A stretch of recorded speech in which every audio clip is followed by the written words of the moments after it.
أسرار المحترفين في التسعير محدش هيقولك عليها. لو أنت مش عارف تعمل تسعير صحيح لشغلك يبقى غالبا أنت شغال ببلاش. طيب، خليني كده أسألك سؤال بسيط وسهل.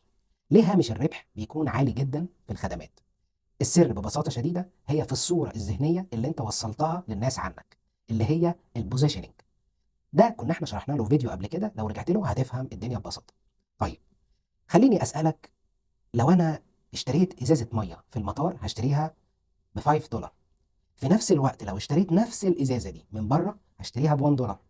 طيب، لو انا جيت اشتري سندوتش برجر مثلا في مطعم فخم جدا هشتريه ب 13 دولار، في حين في نفس الوقت لو اشتريت نفس الساندوتش في مكان تاني عادي هتشتريه ب 7 دولار.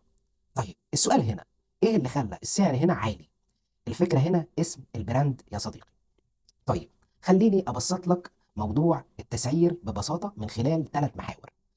المحور الاول وهو التسعير بالساعه.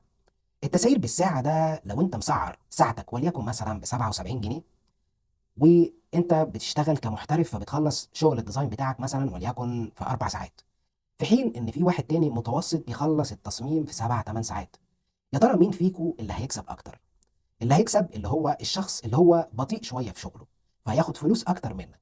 فالمشكلة في التسعير بالساعة ان هو بيظلمك انت، وده بيكون مناسب اكتر للناس اللي هي بتعمل استشارات كونسلتنج، وده بيكون مع العملاء اللي بتشتغل في دول اوروبا وامريكا، ودول بيحبوا النوع ده من الشغل. طيب، خليني اخدك في رحله تانية. المحور التاني وهو التسعير بالمشروع. التسعير بالمشروع يا صديقي هو لازم تكون محدد فيه. يعني ببساطه لازم يكون المشروع ده ليه بدايه وليه نهايه. يعني ايه؟ يعني المشروع ده لازم تكون فيه عارف المهمات المطلوبه منك اللي هي السكوب، وتكون عارف الوقت اللي هتسلم فيه المشروع، وده بيكون مناسب جدا لاي حد بيقدم خدمه. خليني اخدك في العمود الثالث وهو التسعير بالشهر، وده بيكون مناسب جدا جدا للعميل ومناسب ليك انت ايضا. ليه؟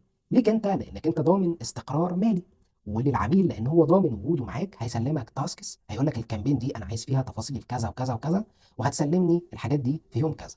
ده بيكون مريح معاك. خليني اسالك، لو انت بتعمل خدمه ايه افضل طريقه تستخدمها؟ التسعير بالساعه، ولا التسعير بالشهر، ولا التسعير بالمشروع؟ طيب، خليني بقى اخدك في رحله تانية في غايه الاهميه. هل انت بتسعر تبعا للسوق المصري، ولا للسوق الخليجي، ولا للسوق الاوروبي؟ لو انت مش عامل سيرفي وعامل استطلاع كويس وعارف اسعار كل سوق، هيحصل لك مشكله في التسعير بتاعك. طيب، خليني كده ابسطها لك وليكن بالمثال المصري. واحد بيعمل مبتدئ تصميم هياخد في رينج من 150 ل 300. واحد بيعمل تصميم في المتوسط هياخد من رينج 400 ل 600. واحد محترف هياخد اكتر من كده. طيب، ده لو تصميم عادي، يعني هو بيشتغل في اليوم 7 ساعات في 67، يعني التكلفه بتقف عليه ب 469 جنيه. يعني سعر التصميم وليكن احنا هناخد في المتوسط هياخد 500 جنيه. طيب، لو هو هيعمل تصميم دمج فوتو مانيبيليشن هياخد منه وليكن 3 ايام.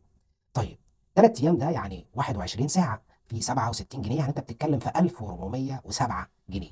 يعني تقريبا لو احنا نحسبها بالسعر المصري لشخص متوسط 500 جنيه في 3 ايام يعني ب 1000 ونص. يبقى الفرق ما بين 1407 و 1000 ونص هي الفلوس الجانبيه اللي لو حصل اهلاك لاي حاجه هيعرف يتصرف.